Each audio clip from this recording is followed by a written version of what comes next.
Federal Update, featuring Tammy Abernathy, Director, Policy Coordination Group, Office of Post-Secondary Education, and Melanie Story, Director of Policy Implementation and Oversight. Welcome to General Session Number 4, the Federal Update. Thank you for joining us today. We have a good deal of information to share with you, so we will get started. Our discussion will focus on higher education policy and Title IV regulations that the Department has undertaken and implementation efforts from the Office of Federal Student Aid, or FSA.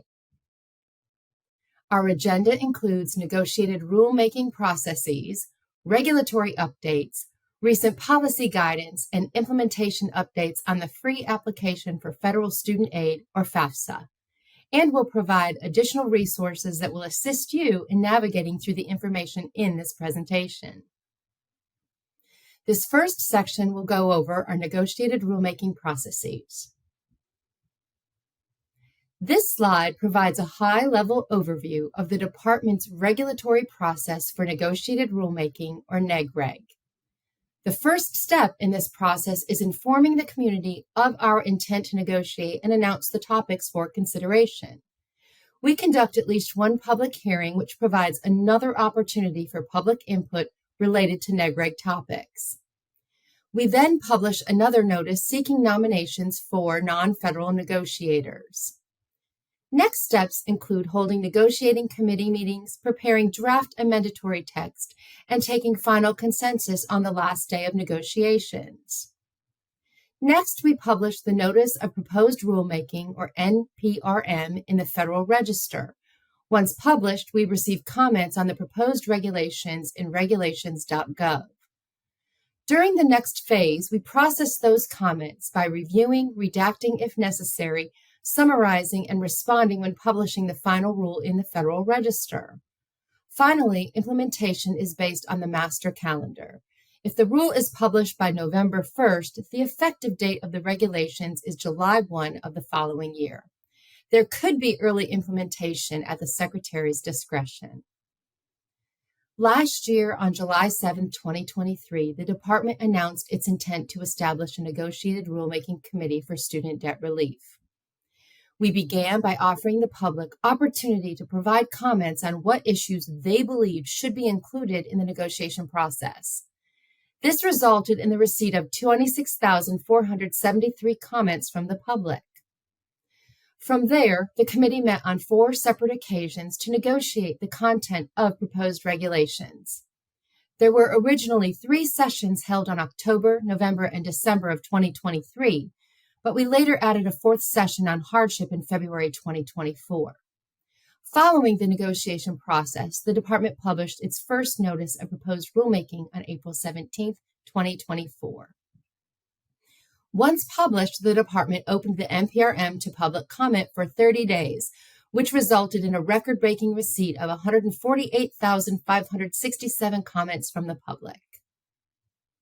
The Department proposed regulations that more clearly specify the authorities granted to the Secretary as it relates to the modification, waiver, or compromise of federal student loans. We proposed adding a new Subpart G under Part 30, which included new regulations and 30.80. This new section specifies waiving all or part of any debt owed to the Department for borrowers with federal family education loans, or FFEL loans, direct loans, Perkins loans, and Health Education Assistance loans, or HEAL. We also proposed technical corrections to some outdated terminology. In the essence of time, I'll briefly state what the waivers are, but please refer to the NPRM for more detailed information. There are 2 distinct waivers when the current balance exceeds the balance upon entering repayment. One for borrowers who are currently enrolled in an income-driven repayment plan who also meet income criteria, and the other is for borrowers not enrolled in an income-driven repayment plan. We proposed a waiver based on when loans first enter repayment, and another waiver when a loan is eligible for forgiveness based on a repayment plan. We proposed yet another for when a loan is eligible for a targeted forgiveness opportunity, and then we proposed waivers based on secretarial actions, Following a closure prior to secretarial actions, closed gainful employment programs with high debt to earnings rates or low median earnings, and finally, a proposed waiver of a portion or the full amount of a FFEL debt owed in instances described in the NPRM. Please remember that the provisions in the NPRM are subject to change in the final rule.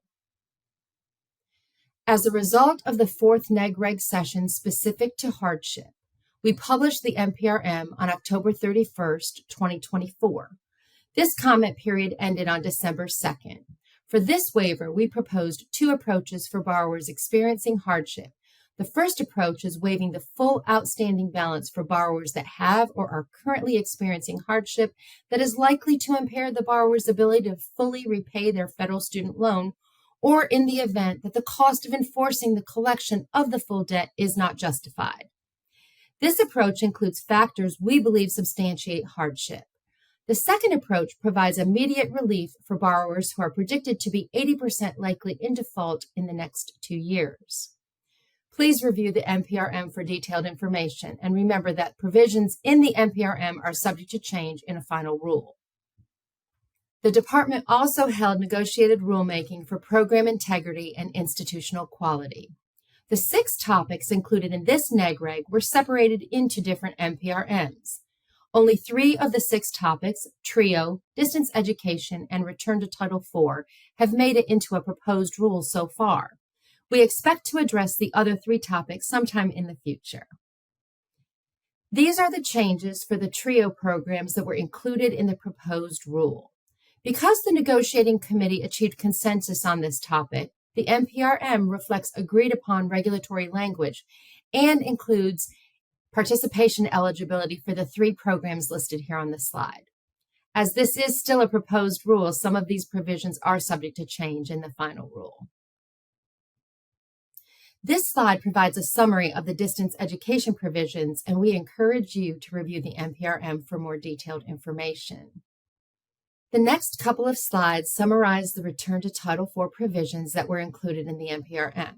And although discussed on this slide under the heading of Return to Title IV, the first bullet here actually relates to the regulations under Section 668.21, which concerns students who received a loan disbursement as part of a credit balance but who never began attendance in a payment period. Currently, such students are issued a demand letter requesting immediate payment of the balance. Revised and mandatory language would permit these borrowers to repay under the terms of their signed promissory note.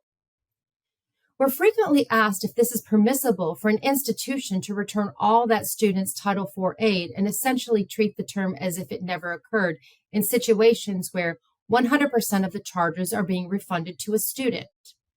Current regulations do not allow this and require the student retain whatever Title IV funds they earned based on the percentage of the payment period attended. Revised and mandatory language would permit an institution to return all the Title IV funds, provided that there is a refund of all institutional charges and cancellation of any remaining charges. I want to stress that this would be entirely optional on the part of the institution. Some other proposed changes to return to Title IV are codifying long-standing policy that an institution required to take attendance must, within 14 days of a student's last day of attendance, determine whether the student has withdrawn. Institutions would be required to take attendance for each course, with the exception of doctoral research courses offered entirely through distance education. We are also clarifying that the regulatory provision requiring a student in a term-based program returning from an approved leave of absence resume the program at the point they left off. This does not apply to a confined or incarcerated individual. We are streamlining and making consistent the calculation of percentage completed for clock hour programs. And finally, including a module as part of the payment period and used in the denominator of the Return to Title IV calculation only when the student begins attendance in that module. Now we'll move on to regulatory updates. On January 11, 2023, we published an NPRM for improving income-driven repayment for the William D. Ford Federal Direct Loan Program. Negotiations were held back in 2021-22, We received 13,621 comments and published the final rule on July 10, 2023. The effective date was July 1, 2024. The Secretary authorized early implementation on several provisions of this rule. Earlier this year, an injunction was filed to stop further implementation of the Saving on a Valuable Education or SAVE plan, which was part of this rule. One of the provisions of the SAVE plan limited re-enrollment in the pay-as-you-earn and income-contingent repayment plans. Currently, borrowers who are paying under the SAVE repayment plan have been placed in a non-interest accruing forbearance due to pending litigation. The Department published an interim final rule on the pay-as-you-earn and income-contingent repayment plans on November 15, 2024.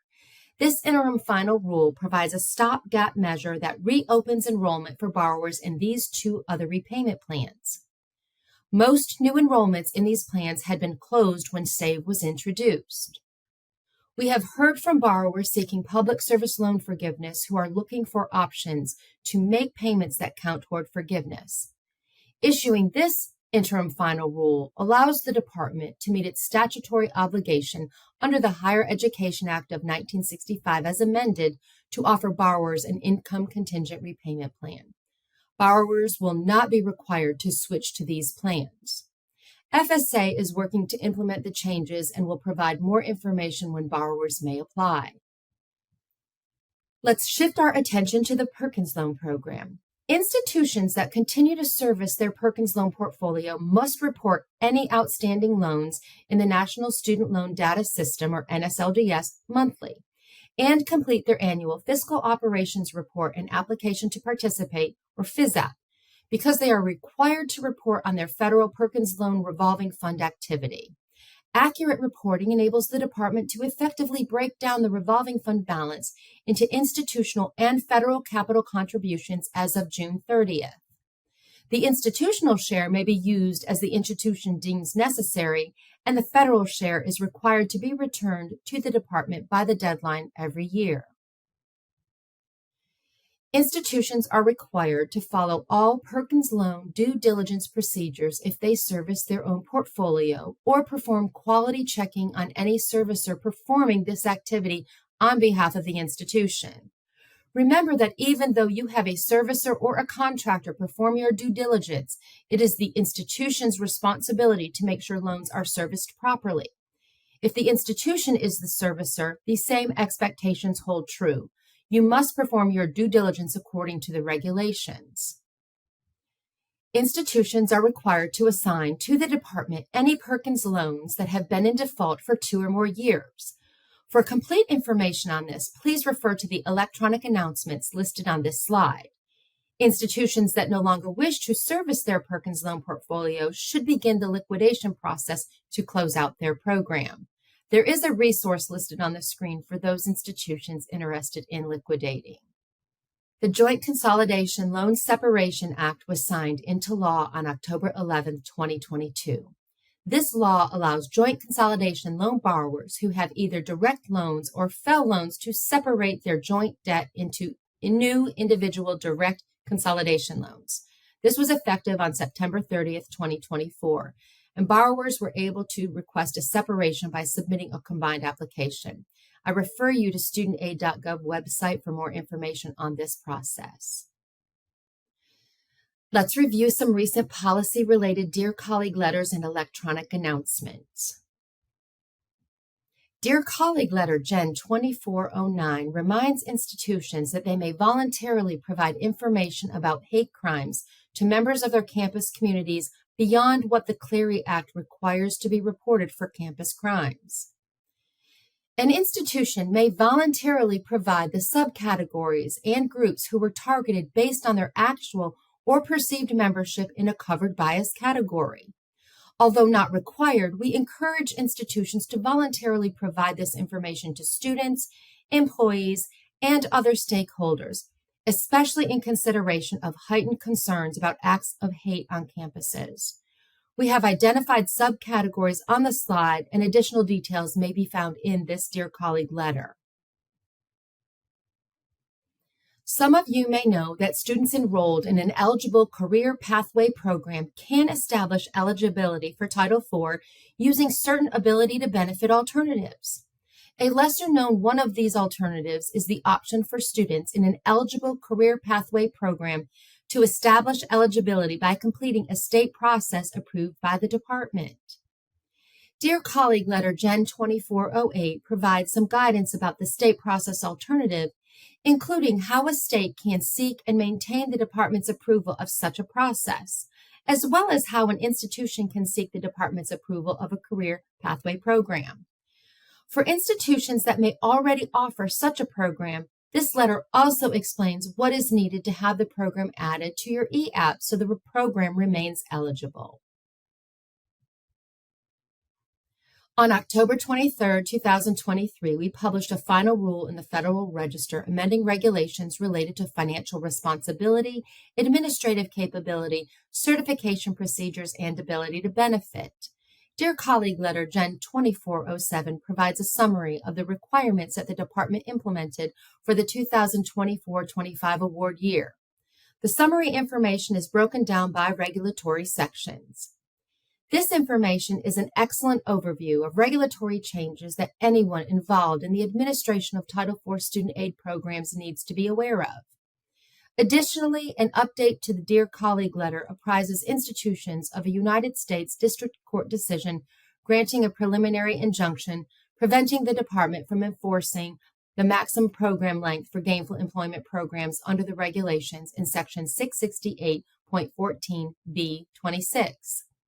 This Dear Colleague Letter, Gen 2404, lists the major provisions of the financial value transparency and gainful employment regulations and gives a detailed summary of each provision.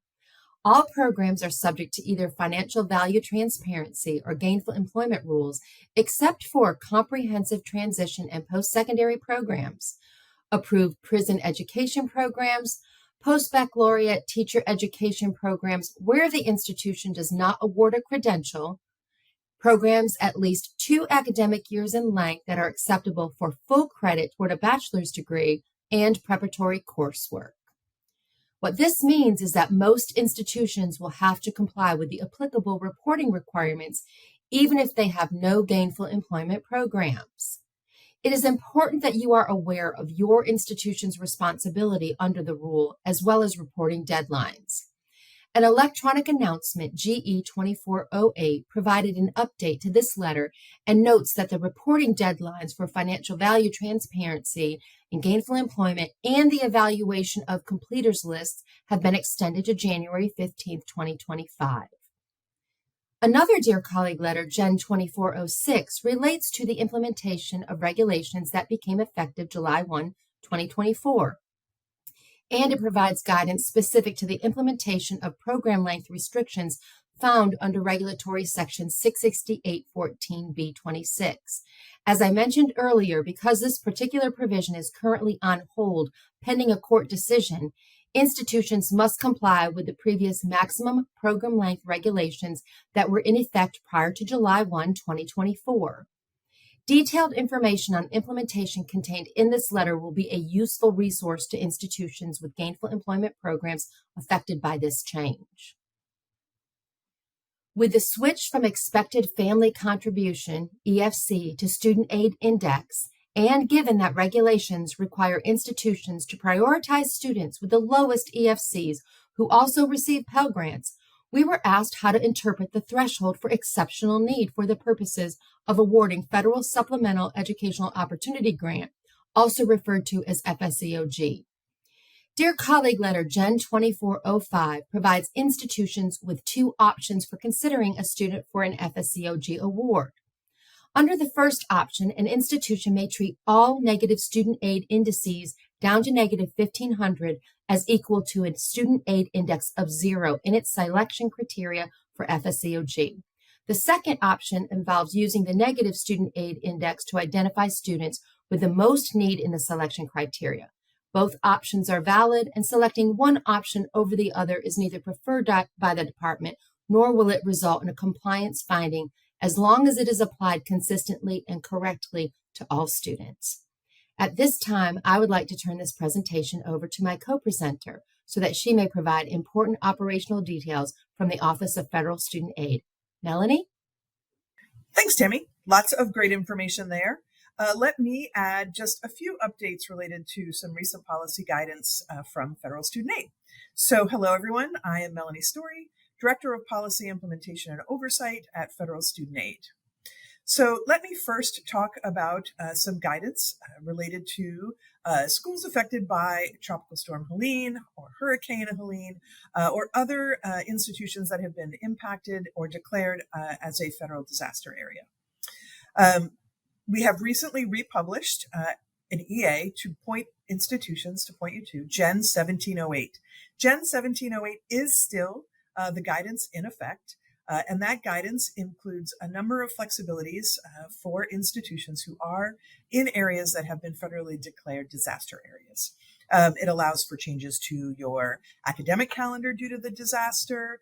There are allowances for leaves of absence for students who maybe have been affected by the disaster, waivers around your campus-based allocations. But all of these things are outlined in GEN 1708. Fear not, when you see the slides, all of these are linked, and I will have a summary of resources at the end of my section. It is also important that I highlight an additional electronic announcement, to provide some guidance around FAFSA data use for the application, award, and administration of student aid programs. This was much awaited guidance that provides some additional information on the permitted activities and prohibited access, disclosure, and use of PII, or personally identifiable information, from the FAFSA form. This is now referred to as FAFSA data, and the use of FAFSA data and the definition of FAFSA data can be found in the General Electronic Announcement 24-129. The definition of FAFSA data, and importantly non-FAFSA data, used in this guidance does not include federal tax information, or FTI. That is the information that we receive directly from the IRS via the FADDX. The guidance is provided to institutions and state grant agencies, as they are the organizations or entities that directly receive FAFSA data through the ISA records that are distributed from FSA through the SAIG. There are a number of different statutes and laws that govern the use of the data that is both entered and received as part of the FAFSA.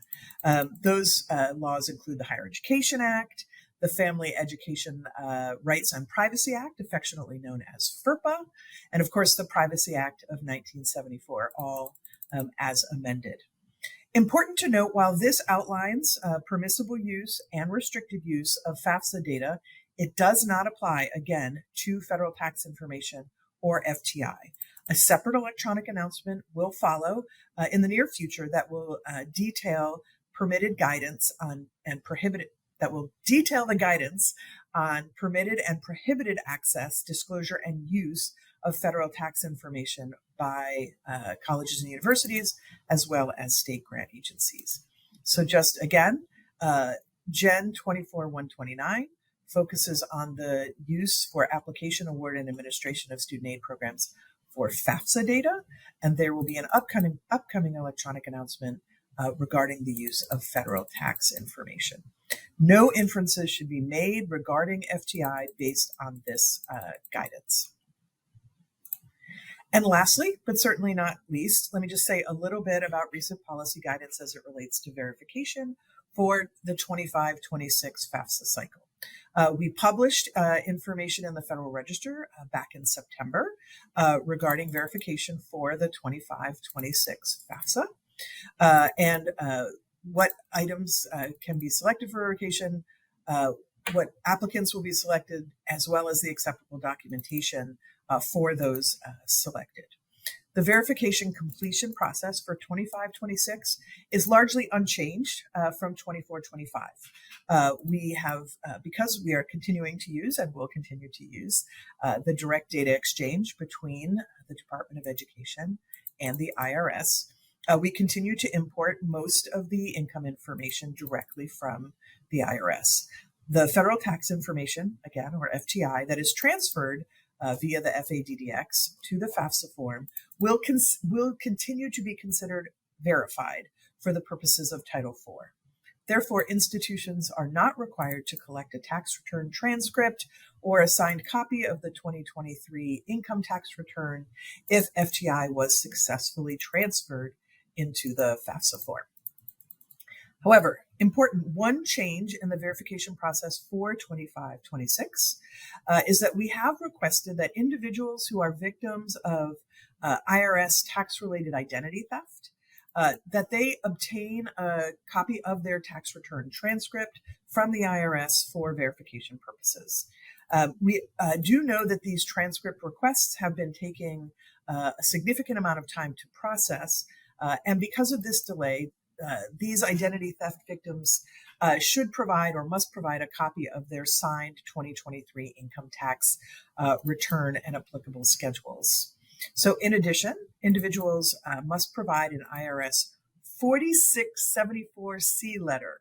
Again, so for these individuals who are victims of tax-related identity fraud, if they cannot in a timely way get their tax transcript, they need to provide a signed copy of their 2023 income tax return and schedules, and provide an IRS 4674C letter. This is a letter from the IRS acknowledging the identity theft, or a statement signed and dated by the tax filer indicating that he or she was a victim of IRS tax-related identity theft and that the IRS is aware of it. So that is one important change for 2526, specific to this very specific population who have been victims of identity theft. Please note also that just for 2526 award year, we have moved the educational purpose statements to the end of the appendix in the FSA handbook. Let's move on to FAFSA. We're going to start with the 2425 FAFSA form. So there have been lots and lots of presentations and information about 2425, but I do want to update you a bit on the status of the 2425 FAFSA form before I spend some time talking about 2526. So just to kind of level set, we have received approximately 16 million FAFSA applications for the 24-25 FAFSA cycle to date. I don't need to run through all of the timing. I think everyone is more than aware of how the 24-25 FAFSA cycle rolled out, but do want to note that processing paper FAFSAs, which started in July of 2024, is continuing.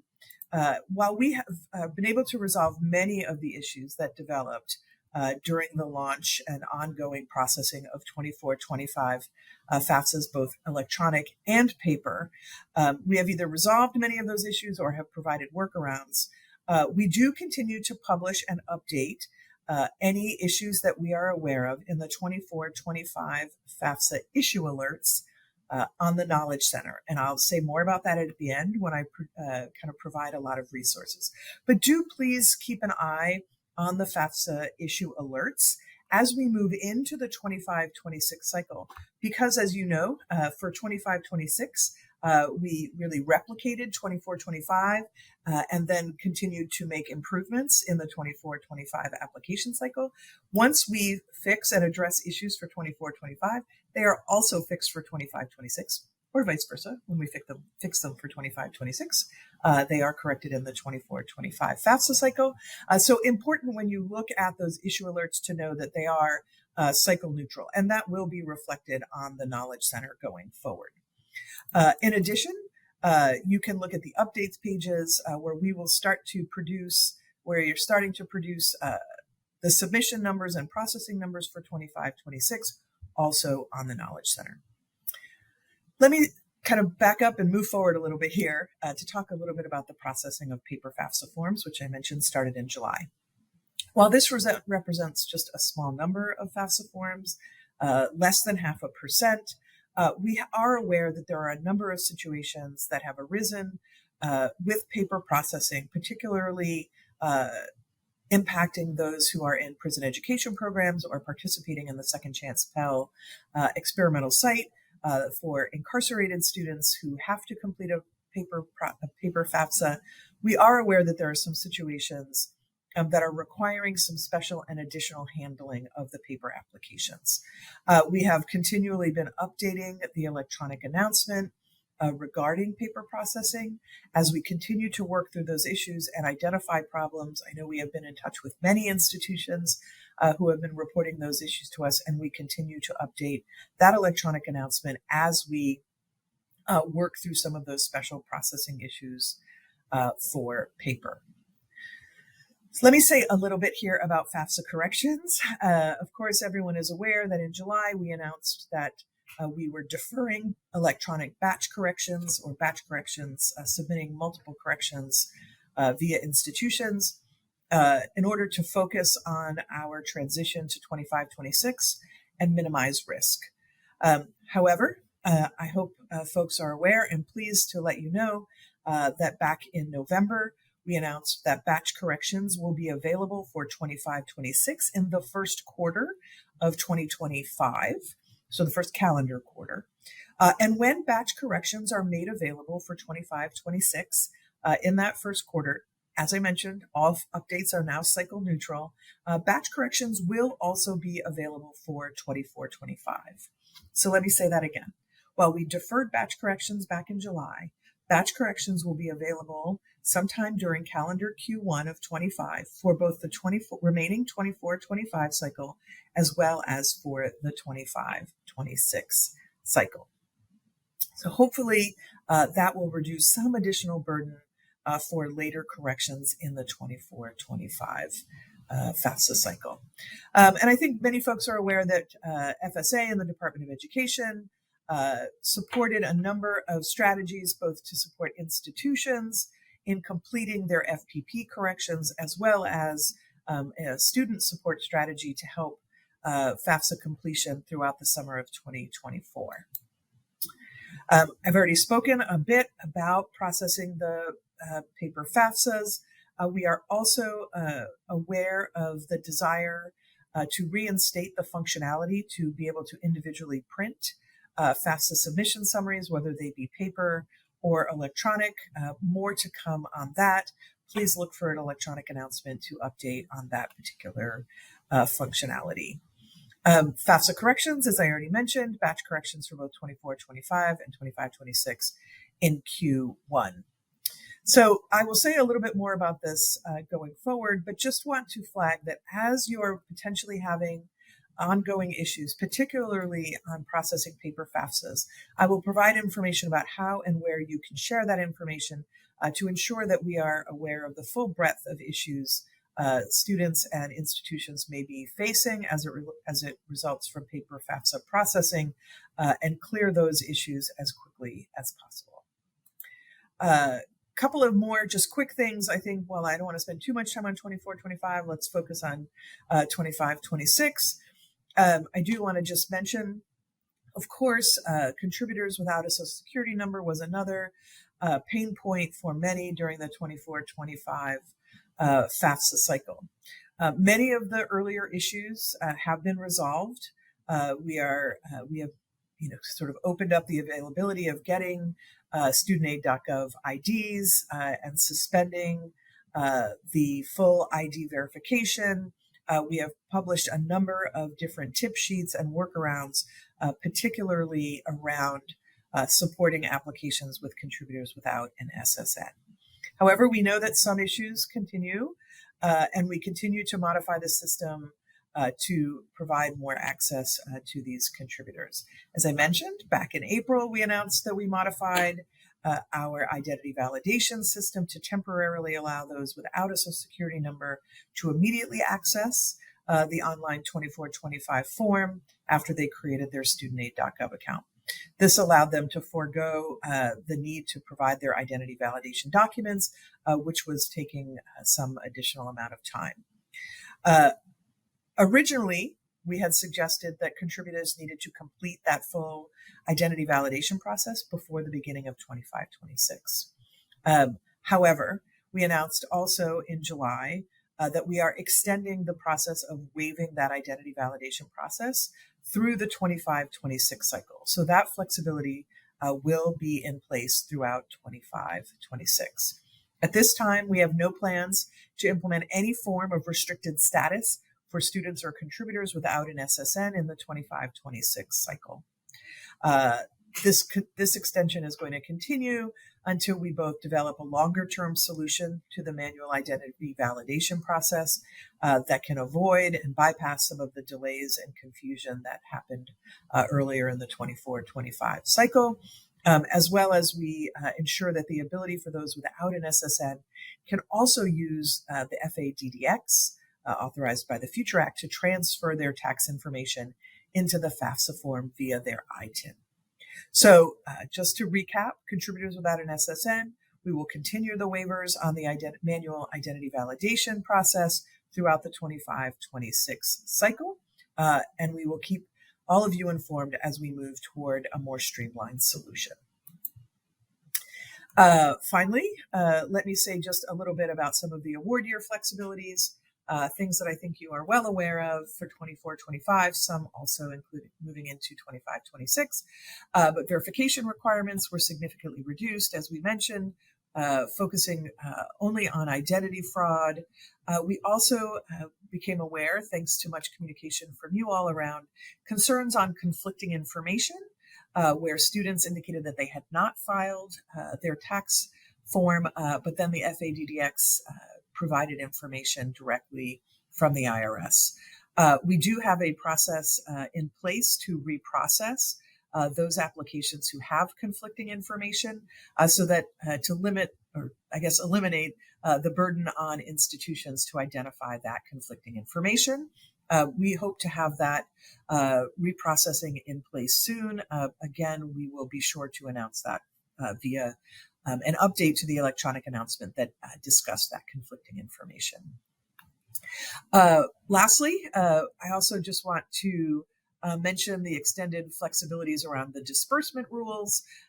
We extended the time frame for reporting disbursements made for the 24-25 award year by November 30th or 15 calendar days after the disbursement, whichever is later. As you no doubt have seen, we are continuing to review and expand that flexibility, particularly as we know the delays in paper processing may require some even later disbursements for both summer and fall terms. So I mentioned a couple of things. If you are continuing to have issues and students who are experiencing challenges with either the 24-25 FAFSA or quite frankly the 25-26, please do check the issue alerts. That is where we are posting information that we discover as quickly as we can, confirm the issue, detail it, and hopefully have a workaround. I'll say a little bit more about the call center in a moment, but that of course is your primary source of contact for students and families. For institutions, if you are not getting answers that you need from the FPS help desk or other published resources, do please use this link, which is considered the complaint form with FSA and the Department of Education's Ombudsman, and provide us some additional information there. We may need to reach back out to you for more details, but that is another important intake for you to report any issues that you may be having. One quick thing I also want to mention is the DHS and SAVE confirmation process. Folks may remember that we published electronic announcement 2453, which describes a temporary change to DHS's SAVE, which is their verification service. This temporary change to DHS's SAVE allows institutions to bypass the secondary verification and complete the third step verification for applicants who indicate they are an eligible non-citizen on their FAFSA form but fail the DHS primary match. This is in partnership between the Department of Education and DHS, while both of us work on completing our communications and computer matching agreement with DHS. As we previously announced, the secondary match process with DHS, as I said, is not available as we work through it. So students who do fail that primary match and are indicated as pending in the secondary match status of their ICER the institution can now resolve by submitting the third step verification request directly to DHS. This effectively prevents institutions from being able to, allows institutions to bypass that secondary barrier and make a determination that the student is eligible and meets the criteria of eligible non-citizen. Okay, so let's move on a bit to the 25-26 FAFSA form. So we have launched the 25-26 FAFSA form. I think folks are aware, as I mentioned previously as well, that it is consistent with the 24-25 form. We made no significant flow changes. We did make a few usability changes with question wording, updating and clarifying help text, largely based on feedback from students and schools and others who responded to our request for information regarding the 25-26 FAFSA form and process. So we have launched the 25-26 FAFSA form. Of course, first there was beta, but now we have fully launched the 25-26 FAFSA form. I think, as most folks know, it is consistent with the 24-25 FAFSA form, which means we made no significant changes to the flow of the questions or the form itself.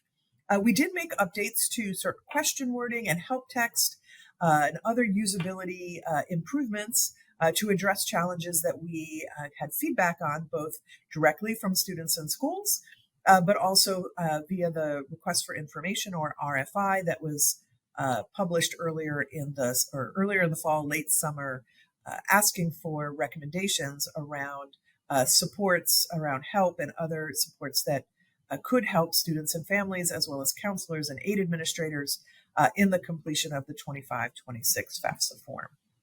To that end, we have also published a number of resources, both those that are well-known and well-loved, as well as some additional new resources for the 25-26 FAFSA form, including the prototype, which is a interactive tool, but with guided scenarios to complete a FAFSA. We expanded the number of scenarios available in the prototype to include different applicant scenarios as well as some correction scenarios. Of course, the Federal Student Aid Estimator is available, which asks just a very small number of questions to give a student or counselor an estimate of their potential SAI. And last but not least, the FAFSA preview presentation, which is the 300-slide presentation of all screens on the FAFSA to allow counselors and others to customize and provide information to students based on their particular scenario and the types of screen flow that they may experience. Let me say a little bit about our contact center. This slide is just kind of a quick view to see that the department has been significantly increasing our staffing for the call center, or FSATC, the Federal Student Aid Information Center, through October, November, through the launch of the 25-26 FAFSA. In addition, with the launch of the 25-26 FAFSA, starting in late November, and for a period of 3 months at least, through the initial launch of the FAFSA, we have extended our contact center hours, as well as the training and number of customer service representatives that are available on the contact center. The full contact center hours are available on studentaid.gov. But I do want to point out that we now are extending those contact center hours to include specific FAFSA-related hours. So while the contact center is open from 8 a.m. to 9 p.m. On Mondays, there are specific FAFSA customer service representatives and FAFSA hours available until 10 p.m. Similarly, on Tuesdays and Wednesdays, while the call center is open from 8 a.m. to 8 p.m., there are FAFSA hours available till 10 p.m. The call center will also be closed for general inquiries on Saturdays, but there will be FAFSA hours available from 12 to 5 p.m. Sundays, because we historically truly get very few calls on Sundays, the call center will be closed on Sundays. So while we are pleased to provide extended hours, I want to say a little bit more about the FAFSA specific hours. These are timeframes when we will have all of our customer service agents who are trained specifically on FAFSA available to answer your questions.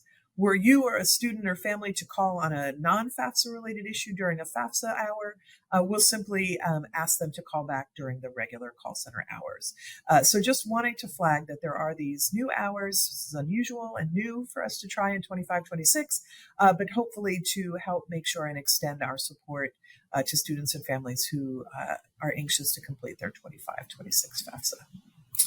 I won't spend too much time about beta now that we are out of beta. I think folks already know we did 4 phases of beta, starting on October 1, completing with our full launch of the FAFSA prior to December 1. We engaged a number of organizations, institutions, and users with more than 13,000 applicants received during our full beta process. Important to note that those who did participate in the beta, just to reiterate, I think everyone knows, those were complete actual live FAFSA submissions. I say not final because they may have corrections, of course. Institutions began receiving actual ICER records in early October. The beta was a live FAFSA testing period. So anyone who submitted during the beta has already submitted their application.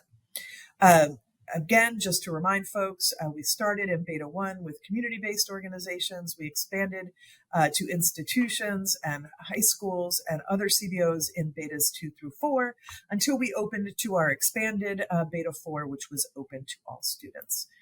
I am pleased to say that during our beta, we were able to cover a wide population of scenarios and students, really focusing on those where we knew we had pain points for 24-25. So mixed status families, contributors without an SSN, unaccompanied homeless youth, incarcerated students, students who lived in the U.S. territories and the freely associated states, etc. So we learned a great deal. I'm grateful to say that we did not find any critical errors during the beta, but it did enable us to make a lot of improvements behind the scenes and in the application itself to have a better experience once we were able to open broadly. And again, now the full FAFSA is available and full functionality is available from application submission, ICER processing, FTI module, the FAFSA portal for individual student corrections, as well as online student online initiated corrections, and a reminder that batch corrections to come in Q1 of 25.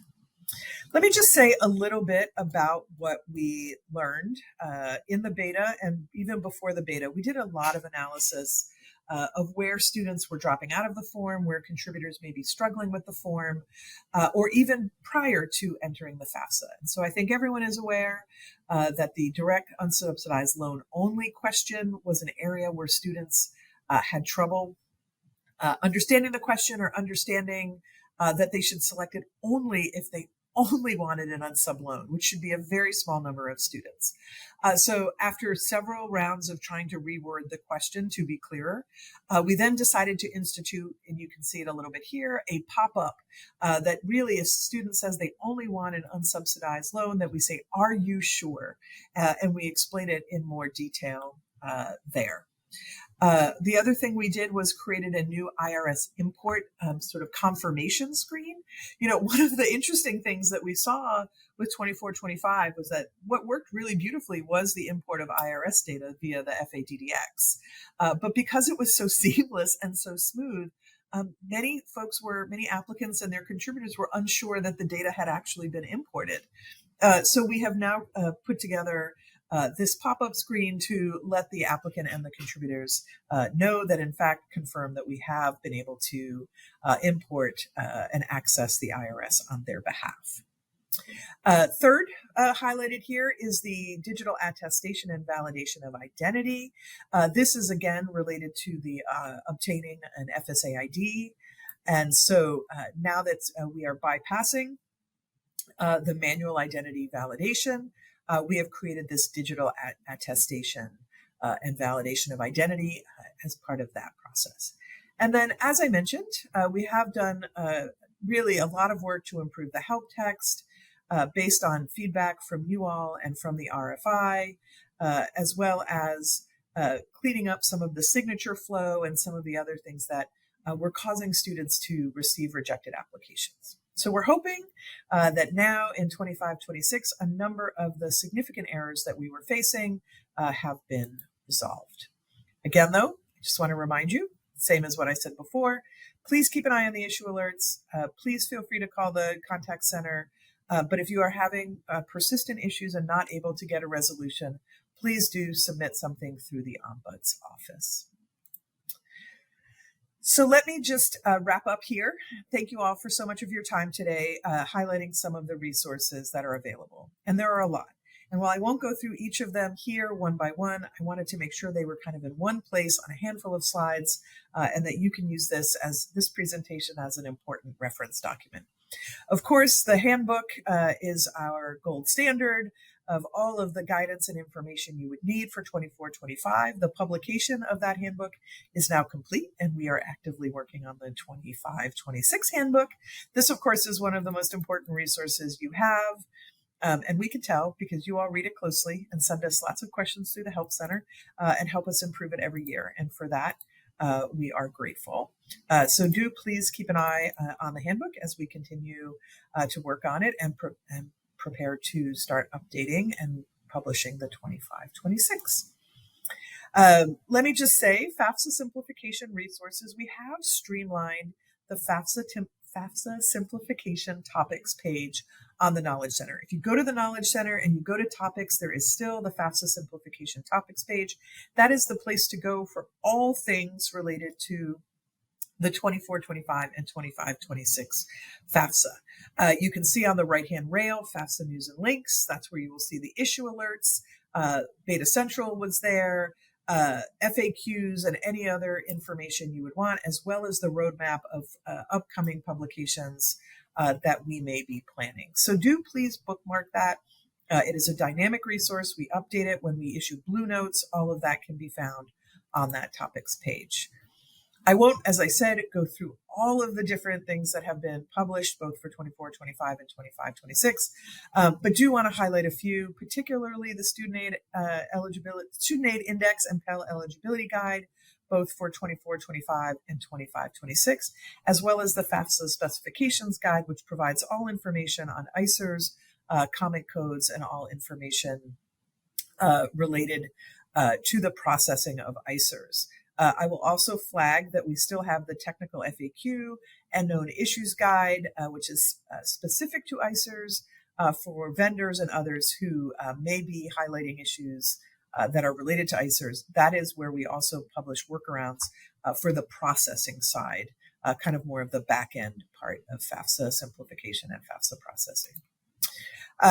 Just want to remind that we continue to have the Better FAFSA, Better Future webinar series, which was focused on 24-25, but still lots of great information there that may be useful for new folks to get acclimated for 25-26, and also highlighting some of the electronic announcements that I mentioned earlier, focusing here on the DHS Save, reprocessing of the FAFSA records that's related to conflicting information, and then the paper processing issues down here below.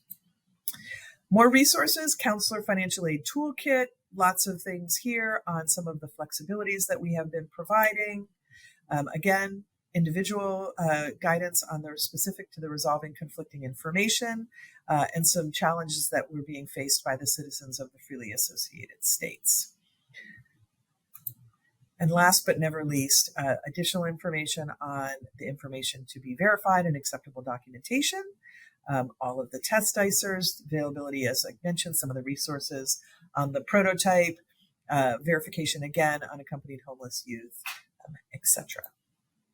Again, here's the Training Center for all things webinar and training, the Partner Connect Help Center. If you have questions that you want to send to FSA and require a response, and the Knowledge Center and the topics page really focused on FAFSA. Always, as I end all of these presentations, we are on all of the various social media platforms. So please do follow us, track us, so you can see how we are communicating both with you, but also with students and families. So with that, I will say thank you. Thank you again for your time. Thank you again for your attention and partnership. I look forward to continuing to work with all of you through the 25-26 FAFSA cycle. I hope this has been helpful, and have a great rest of your day. Take care.